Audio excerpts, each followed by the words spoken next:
लाडकी बहीण योजनेचे पैसे वाढणार, पंतप्रधान मोदींच्या आर्थिक सल्लागार परिषदेकडून महत्त्वाची शिफारस. महाराष्ट्राच्या राजकारणात आणि महिला वर्गाच्या दृष्टीने गेम चेंजर ठरलेल्या लाडकी बहीण योजनेच्या लाभार्थ्यांना 1,500 रुपयांऐवजी 2,100 रुपये कधी मिळणार, असा सवाल अनेकदा विचारला जातो.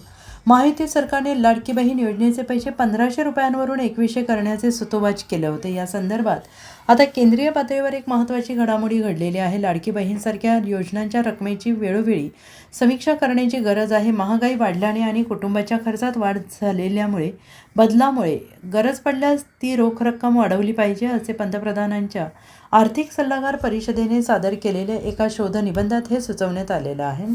EACPMने सादर केलेल्या अहवालात महाराष्ट्रातील माझी लाडकी बहीण योजना आणि ओडिशातील सुभद्रा योजना याचा अभ्यास करण्यात आला. या योजनांमुळे महिलांची बचत वाढली, घरगुती खर्चात मदत झाली आणि महिलांची आर्थिक स्थिती सुधारली, असं या अहवालात म्हटलेलं आहे.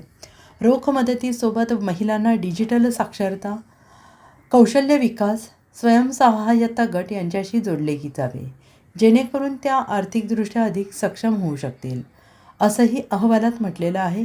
महाराष्ट्रातील महिलांच्या बँक खात्यात सरासरी शिल्लक 84% वाढ झालेली, असं अहवालात म्हटलेलं आहे. महिलांच्या महिन्याच्या खर्चात वाढ झाली असून महाराष्ट्रात त्या 46% वाढ झाली आहे.